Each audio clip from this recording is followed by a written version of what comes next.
እዙይ راديو إرنا ድምጽ ራዲዮ ኤረና ምስ ሬዲዮ ኤረና ይኹም ዘለኹም ዝኸበርኩም ሰማዕትና እዙይ ሶምናዊ ፍጻሜታት እዩ ኣብ ናይ ሰንበት ፍጻሜታት ኣብ ፍሉይ ከባቢታት ኣስመራ ካብ ንቡር ንላዕሊ ሓለዋ ይካየድ ከም ዘሎ ምንጭታት ሬዲዮ ኤረና ገሊጾም ምንጭታት ናብ ዝላኽዎ ሓበሬታ ብፍላይ ኣብ ከባቢቲ ብንዳ ጀነራላት ዝፍለጥ ካብ ላየን ሆቴል ሓሊፍካ ናብ እንዳ ስፔስ ዝወስድ መንገዲ ኣባላት ሓይልታት ምክልኻል ንመካይን ወንደው እናበሉ ተፍትሽ የካይዱ ከም ዘለዉ መልኪቶም እዚ ኣብ ከባቢ መንበሪ ኣባይቲ ላዕሎት ኣዘዝ ሰራዊት ዝካየድ ዘሎ ጽኑዕ ሓለዋን ምክትታልን ቀንዲ መንቀልዩ ዛጊት ዝተፈልጠ ነገር እኳ እንተዘየለ ህዝቢ ከተማ ኣስመራ ነቲ ኣብ እዋን ምውዳቕ ስርዓት ደርጊ ዝነበረ ግዜ የዘኻኽሮ ከም ዘሎ ብዓውታ ይዛረበሉ ምህላው ይግለጽ ኣብ ዝሓለፈ መዓልታት ኣሕምልትን ፍረታትን ብመንግስቲ ብዝተወሰነ ዋጋ ክሽየጥ ምውሳኑ ኣብ ከባቢ ሹቕ ንዝርከብ ቦታታት ዕዳጋ ኣጸሚይዎ ከም ዘሎ ዝጠቐሱ ምንጭታት ሬድዮ ኤረና ቀንዲ ዕላማቲ መንግስቲ ዕዳጋ ንምርግጋእ ዘይኮነ ኣቓልቦ ህዝቢ ንምጥምዛዝ ዝተዋደደ ዝደጋገም ሜላ ምዃኑ ይገልጹ እዚ መንግስቲ ተሚንዎ ዘሎ ዋጋታት ኣብ ኮሚደረ ሽጉርቲ ክሳብ ምውራድ ዝበፅሐ ኮይኑ ምስቲ ዋሕዲ ዝርግሐ ማይን ኤሌክትሪክን ተሓዊሱ ከተማ ኣስመራ ክትነብራ ዘይትከኣል ኮይና ከም ዘላ ይግለጽ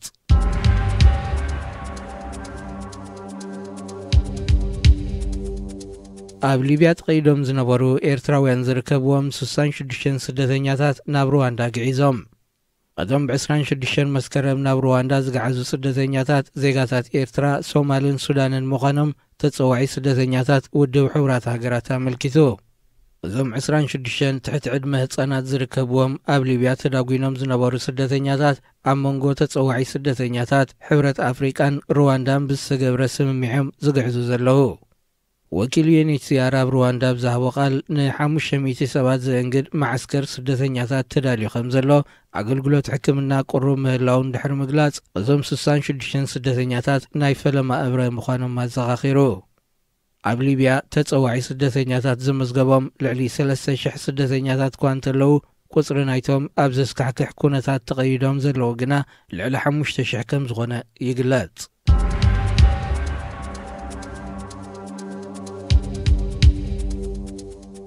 ኢትዮጵያ ኣብ ጉዳይ ደቡብ ሱዳን ናይ ሽምግልና ተራክ ትፃወት ውድብ ሕብራት ሃገራት ፀዊዑ ዋና ጸሓፊት ውድብ አንቶኒዮ ጉተረዝ ምስ ፕሬዚደንት ሳህለወርቅ ዘውዴ ዝተረኸበሉ ኢትዮጵያ ከምቲ ኣብ ሱዳን ሰላም ምምጻእ ዕዉት ሽምግልና ዘካየደት ኣብ ጉዳይ ደቡብ ሱዳን እውን ተመሳሳሊ ተራክ ትፃወት እዩ ነዚ ጻውዒት ዘቕሪቦ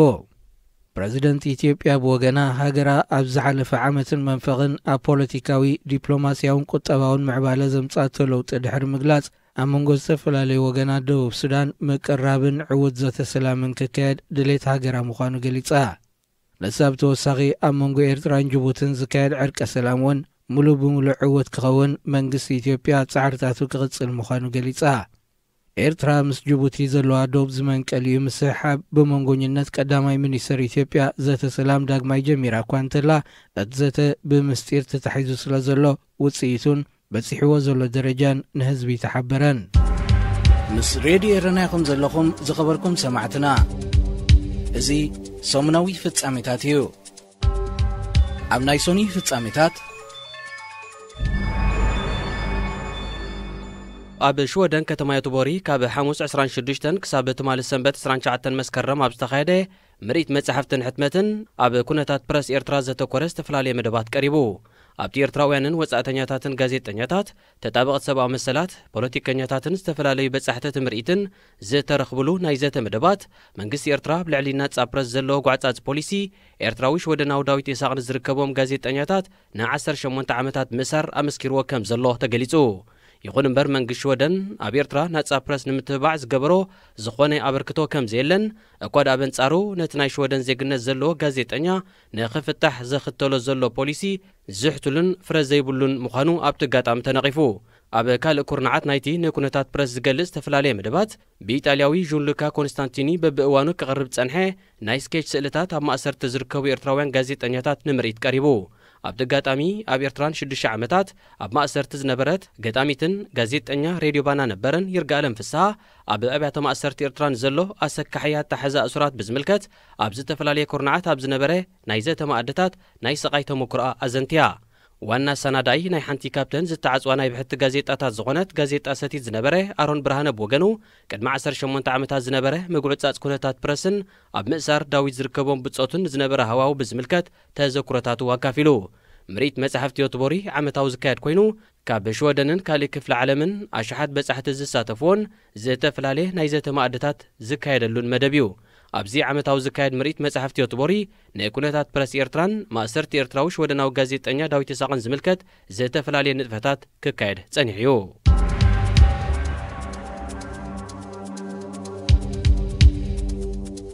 ንጅቡቲ 7 ባዶ ሲዕራ ዝበዝሐ ሸቶ ብምዝጋብ ሃገራዊ ክብረ ወሰን ዝሓዘት ሃገራዊት ጋንታ ኩዕሶ እግሪ ኤርትራ ትሕቲ 10 ዓመት ንዛንዚባር 5 ባዶ ብምስዓር ተዓዊታ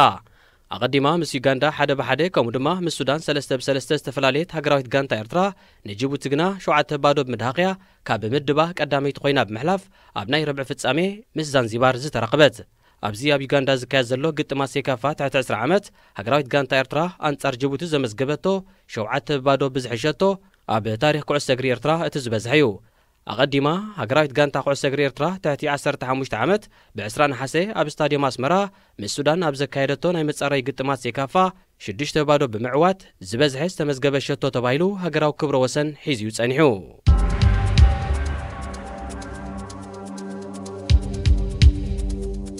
ሑቲ ንየመንን ስዑድ ዓረብን ኣብ ዘዳውብ ከባቢታት ከተማ ናጅራን ኣብ ዘካየዶ ሃንደበታዊ መጥቃዕቲ 3 በራጊት ስዑድ ዓረብ ኢደን ከም ዝሃባ ኣፍሊጡ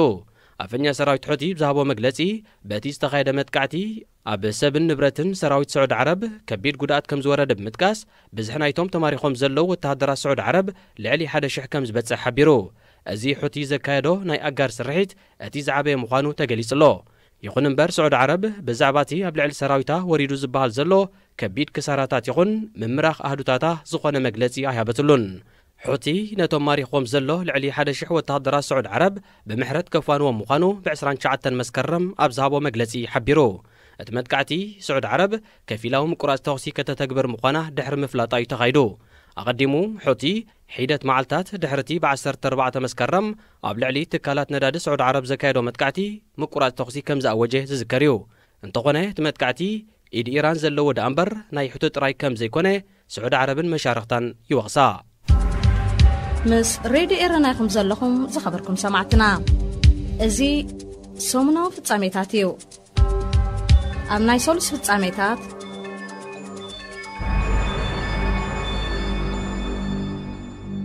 ኣብ ብሪጣንያ ኣብ ዝተኻየደ ናይ ጽርግያ ሻምፒዮን ቅድድም ብሽክለታ ዓለም ኣብቲ ሃገር ዝርከቡ ኤርትራውያን ንሃገራዊት ጋንቶኦም ዘርኣይዎ ደገፍ ዝንኣድ ምንባሩ ምስ ስፖርት ኤርትራ ቅርበት ዘለዎም ወገናት ንሬድዮ ኤረና ሓቢሮም ሻምፒዮን ቅድድም ብሽክለታ ዓለም ዝተፈላለየ ቅድድማት ሰሪዑ ካብ 22 ክሳብ 29 መስከረም እዩ ተኻይዱ ኤርትራ ኣብ 27 ከምኡ ድማ 29 መስከረም ኣብ ዝተኻየደ ክልተ ቅድድማት እያ ተሳቲፋ ኣብዚ ካብ ዮርክሻየር ዝተበገሰ ናይ ጽርግያ ሻምፒዮን ቅድድም ብሽክለታ ዋላ እኳ ዝናብ ዝዓብለሎ ኩነታት ኣየር እንተነበረ ባንዴራን ስእልታት ተቐዳድምትን ዝሓዙ ኣማኢት ኤርትራውያን ንሃገራዊት ጋንቶኦም ብድሙቕ ክድግፉ ተራእዮም ኣብዚ ንሓደ ሰሙን ዝተኻየደ ሻምፒዮን ቅድድም ብሽክለታ ዓለም ሃገራዊት ጋንታ ኤርትራ ንተቐዳድምቲ መርሃዊ ቅዱስ ናትናኤል ብርሃነ ዳንኤል ተክለ ሃይማኖት መቕሰብ ደበሳይን ኣማኑኤል ገብረ እግዚኣብሔርን ከተሳትፍ መደብ እኳ እንተነበራ መርሃዊ ቅዱስ ናብ ብሪጣንያ ዘእትዎ ቪዛ ክረክብ ብዘይምኽኣሉ ኣማኑኤል ገብረ እግዚኣብሔር ኣብ ቮልታ ስጳኛ ብዘጋጠሞ ሙዳቕ ካብ ዝቅድድም ክበኽሩ ተገዲዶም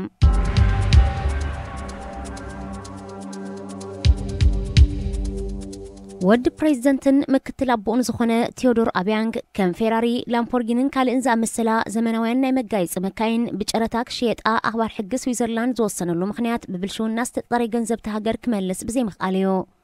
ዋጋተን ብጨረታ ዝተሸጣ መካይን 34.9 ሚልዮን ዶላር እዩ በፂሑ እቲ ገንዘብ ኣብታ ምብራቕ ኣፍሪቃዊት ሃገር ኣብ ናይ ግብረሰናይ መደባት ክውዕል ምዃኑ ኣፈኛ ናይቲ ናይ ጨረታ ትካል ንኣገልግሎት ዜና ፈረንሳ ሓቢሩ ፕሬዚደንት ቴዎዶር ኣብያንግ ንጉዌማ ካብ 1979 ናትሒዙ ን40 ዓመታት ንኢኳቶርያል ጊኒ ዝመርሐ ኮይኑ በኽሪ ወዱ ቴዎዶር ኣብያንግ ማንግ ድማ ንመጻኢ ስልጣን ክርከብ ከም ምክትል ፕሬዚደንት ኣቦኡ ኮይኑ ተሸይሙ ይኹን እምበር ኣቦን ወድን ናይ ዛነዳዲ ካብ ዘፍርያ ሃገራት ዝኾነት ኢኳቶርያል ጊኒ ብብልሽውና ምጥፋእን ዝርገት ሃብቲ ሃገርን እዮም ዝኽሰሱ ቴዎዶር አብያንግ ንጉማ ኣብ አፍሪቃ ንነዊሕ ዓመታት ኣብ ስልጣን ካብ ዘለዎ መራሕቲ ኣብ ካልኣይ ደረጃዩ ዝስራዕ በቀዳማይ ደረጃ ዝስራዕ ኣብ ስልጣን ን44 ዓመታት ጸንሐ ፕሬዚደንት ካሜሮን ፖል ቢያ ክኸውን ከሎ ፕሬዚደንት ኮንጎ ብራዛቪል ዴኒስ ሳሱ ንጌሶ ን35 ዓመታት ኣብ ስልጣን በመጽንሑ ሳልሳይ ይስራዕ ፕሬዚደንት ዩጋንዳ ዩዌሪ ሙሴቪኒ ብ33 ዓመታት ራብዓይ ፕሬዚደንት ጫድ ኢድሪስ ደቢ ብ29 ዓመታት ሓሙሻይ ፕሬዚደንት ኤርትራ ኢሳያስ አፈወርቂ ድማ ብ28 ዓመታት ሻዱሻይ ተሰሪዖም ኣለዉ እዞም መራሕቲ ኣብ ስልጣን ነዊሕ ዓመታት ብምጽንሖም ጥራይ ዘይኮነ ስልጣኖም ናብ ደቆም ንምስጋር መደብ ከም ዘለዎም እውን ብዝተፈላለዩ ወገናት ይዝረብ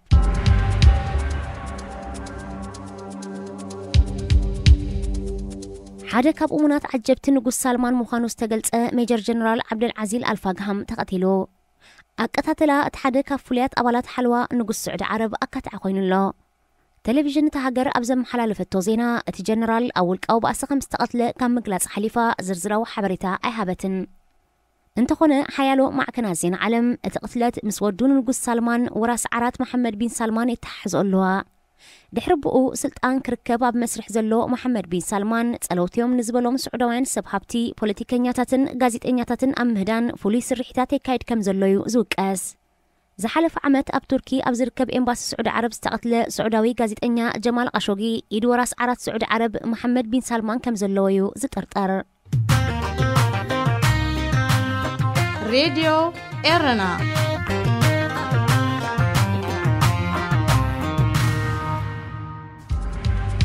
ምስ ሬድዮ ኤረና ይኹም ዘለኹም ዝኸበርኩም ሰማዕትና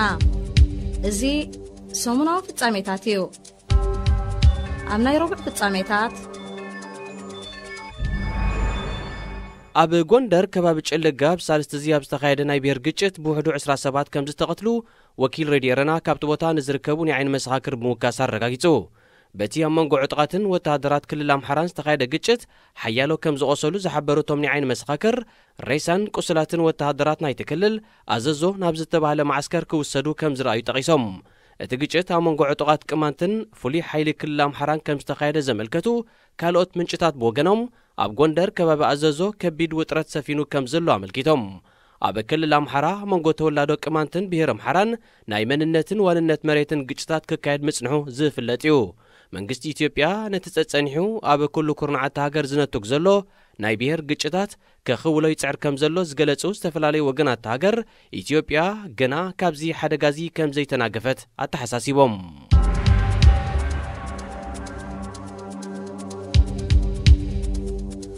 ፕሬዝደንታት ኬንያን ሶማልን ንክልቲአን ሃገራት ኣብ ዘሳሓብ ዘሎ ጉዳይ ተመያይጦም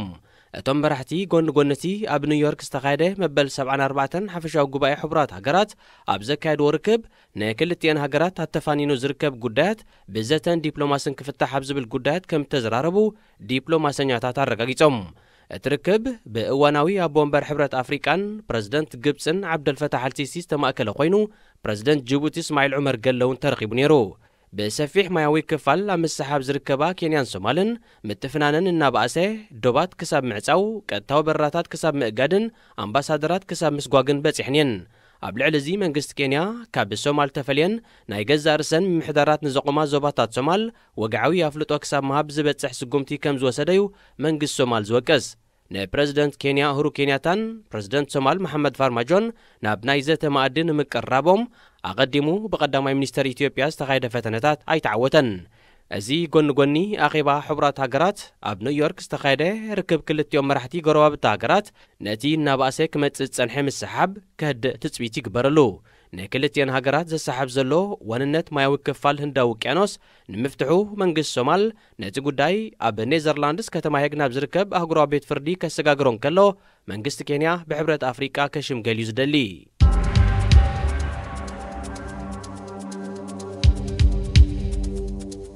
الحوثي نيمن مروخات كنا زركبهم استاسل السميت اسرات ناصا كم زلاقا غافليتو اتوم اسرات بسوني 30 مسكرم استفتحو اكال نايتي اب 2018 اب شودن كتما ستوكول مستبصح سممع نزلو مرأيا سنا ادليت نمغلاص مخانو حلافي كوميتي اسرات حوثي عبد القادر المرتضى غليصو حوثي اب زحلف معلتات اب زكايدو متقعتي لعلي 1000 زبصحو وتهدرا سعود عرب كم زمارخن بمحرت كفانو مخانون كغلص صنيحيو 42 ካብቶም ተፈቲሖም ዘለዉ እስራት ካብቲ ስዑድ ዓረብ ኣብዚ ፈለማ ወርሒ ኣብ ልዕሊ ቤት ማእሰርቲ ዘካየደቶ ደብዳብ ነፈርቲ ብሂወት ዝድሓን እዮም ኣብቲ ደብዳብ ምሩኻት ኩናት ዝርከብዎም 150 እስራት ከም ዝተቐትሉ ኣይርስዓን ምስ ሬድዮ ኤረና ኢኹም ዘለኹም ዝኸበርኩም ሰማዕትና እዚ ሰሙናዊ ፍጻሜታት እዩ ኣብ ናይ ሐሙስ ፍጻሜታት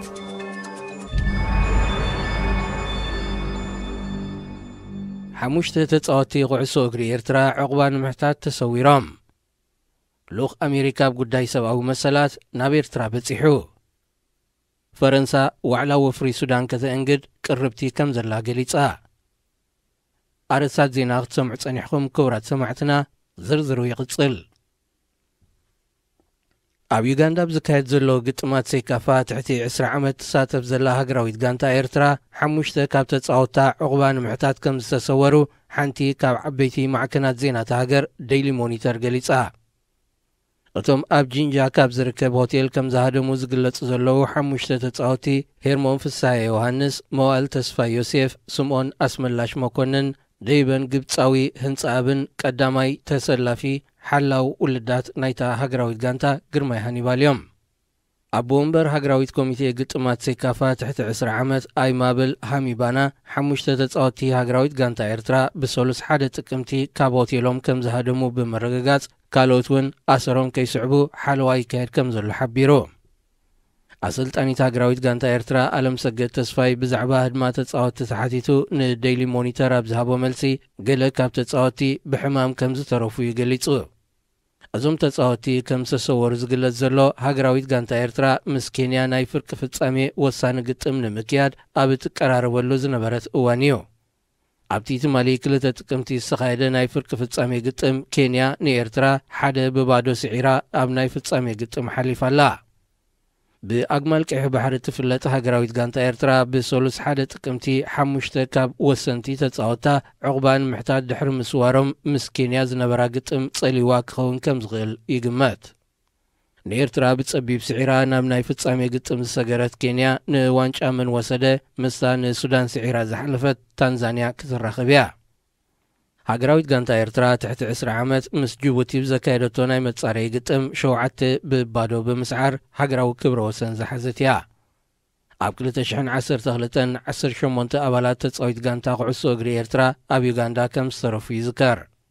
ኣብ 2015 ኣብ ቦትስዋና ድሕሪ ዘጋጠመ ህድማ ልዕሊ ፍርቂ ካብ ኣባላት ሃገራዊት ጋንታ ኤርትራ ድማ ን4 ዓመታት ዞባዊ ይኹን ኣህጉራዊ ግጥማት ደው ኢሉ ጸኒሑ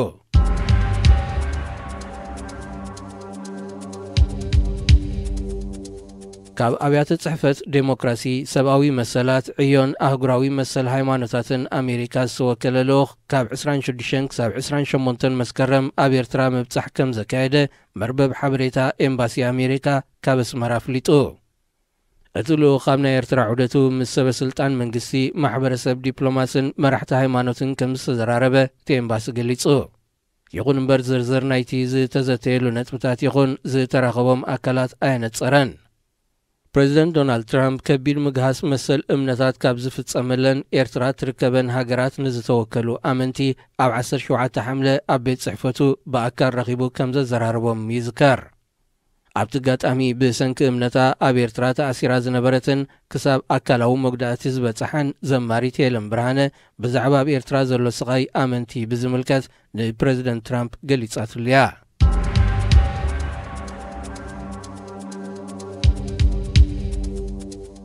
ፈረንሳ ቁጠባዊ ሱዳን ንምሕዋይ ዝሕግዝ ዋዕላ ወፍሪ ከተእንግድ ቅርብቲ ከም ዘላ ፕሬዚደንት ኢማኑኤል ማክሮን ገሊጹ እቲ ፕሬዚደንት ነዚ ዝገለጸ ጎኒ ጎነቲ ኣብ ኒውዮርክ ዝተኻየደ ሓፈሻዊ ጉባኤ ሕቡራት ሃገራት ምስ ቀዳማይ ሚኒስተር ሱዳን ዓብደላ ሓምዶቕ ተራኺቡ ኣብ ዝተዘራረበሉ እዋን እዩ ፕሬዚደንት ማክሮን ኣብ ትርክብ ኣሜሪካ ኣብ ልዕሊ ሱዳን ዘንበረቶ እገዳ እንተተላዒሉ ፈረንሳ ነቲ ዋዕላ ከም እተእንግድ ኣረጋጊጹ ፈረንሳ ንመስርሕ ምስግጋር ዴሞክራሲ ዘለዋ ደገፍ ንምግላጽ ኣብ ዝሓለፈ ወርሒ ሚኒስተር ጉዳያት ወጻኢኣ ናብ ካርቱም ከም ዝለኣኸት ይዝከር ሚኒስተር ጉዳያት ወጻኢ ፈረንሳ ኢቭ ለድሪያ ኣብ ናይ ሱዳን ዑደቱ ምስ ዝተፈላለዩ ሰበስልጣንቲ ሃገር ድሕሪ ምረኻቡ ሃገሩ ናይ 60 ሚልዮን ዩሮ ሓገዝ ክትህብ ምዃና ተመባፂዑ እዩ ኣብ ልዕሊ ሱዳን ተነቢሩ ዘሎ እገዳ ክላዓል እውን ፈረንሳ እጃማ ከም እተበርክት ጠቒሱ ቀዳማይ ሚኒስተር ሱዳን ዓብደላ ሐምዶቅ ናብ ፈረንሳ ወግዓዊ ናይ ስራሕ ምብጻሕ ክፍጽም ካብ ፕሬዚደንት ኢማኑኤል ማክሮን ዕድመ ቀሪቡሉ ከም ዘሎ ይፍለጥ። ምስ ሬድዮ ኤረና ኢኹም ዘለኹም ዝኸበርኩም ሰማዕትና እዚ ሰሙናዊ ፍጻሜታት እዩ። ኣብ ናይ ዓቢ ፍጻሜታት ኤርትራውያን ትሕቲ ዕድመ ቆልዑ ብብዝሒ ናብ ኢትዮጵያ ይሰግሩ ብምህላዎም ኣብ ወለዲ ከቢድ ሻቅሎት ፈጢሩ ከም ዘሎ ሬድዮ ኤረና ዝተወከሰቶም ወገናት ገሊጾም። ብፍላይ ድሕሪ እቲ ዝሓለፈ ዓመት ኣብ መንጎ መንግስታት ኤርትራን ኢትዮጵያን ዝተኸስተ ስምምዕ ጽኑዕ ምቁጽጻር ዝግበረሉ ዝነበረ ድባት ዛሕቲሉ ስለ ዝርከብ ትሕቲ ዕድመ ቆልዑ ብዘይ ኣላይ ብብዝሒ ናብ ኢትዮጵያ ክሰግሩ ከም ዝጀመሩ ክዝረበሉ ጸኒሑ። ናብ ወጻኢ ሃገራት ክንከይዲና እናበሉ ገሊኦም ድማ ካብ እስራኤልን ኣብ ካልኦት ሃገራትን ካብ ዝርከቡ ሕዋት ቤተሰብን ኣዝማድን እናተተባብዑ ንወለዲ ከይሓበሩ ናብ ኢትዮጵያ ይሰግሩ ምህላዎም ካብ ዝተፈላለየ ኩርናዓት ኤርትራ ክስማዕ ጸኒሑ። ሓያሎ ካልኦት እውን ምስ ወለዲ ተባኢሶም ይኹን ኣብ ትምህርቲ ዕንቅፋት ምስ ዘጋጥሞም ናብ ኢትዮጵያ ምስጋር ከም ኣማራጺ ይርይዎ ምህላዎም ይግለጽ። ኣብ ኤርትራ ንመንእስያትን ሓደስቲ ወለዶን ዘተባብዕ ናይ ትምህርቲ ይኹን ናይ ስራሕ ሃዋህውን ብሩህ መጻን ዘይምህላው እቲ ኣውራ ጠንቂ ዋሕዚ ናብ ስደት ናይዞም ቆልዑ ይኸውን ከም ዘለውን ዝገልጹ ወገናት ኣለዉ። ኤርትራውያን ትሕቲ ዕድመ ቆልዑ ብዘይ ኣላይ ናብ ስደት ክውሕዙ ኣብ ዝሓለፈ 10 ዓመታት ሓድሽ ተርእዮ እኳ እንተዘይኮነ እዚ ኣብዚ እዋን ዝገኒኑ ዘሎ ግና ኣብ መንጎ ኤርትራን ኢትዮጵያን ናይ ሰላም ሃዋህው ሰፊኑሎ ኣብ ዝበሃለሉ ዘሎ ምዃኑ እዩ።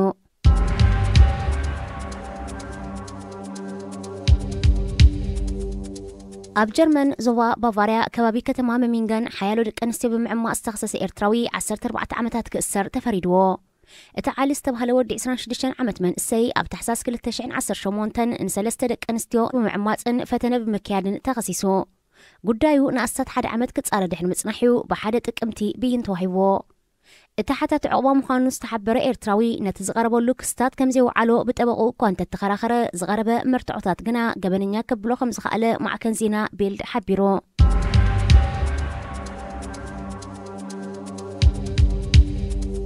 ቀዳማይ ሚኒስተር እስራኤል ቢንያሚን ነታንያሁ ኣብ ጉዳይ ምስጓግ ኤርትራውያን ሓተት ዕቑባ ምስ ቀዳማይ ሚኒስተር ኢትዮጵያ ኣብ ኣሕመድ ከም ዝተዘራረበ ተገሊጹ።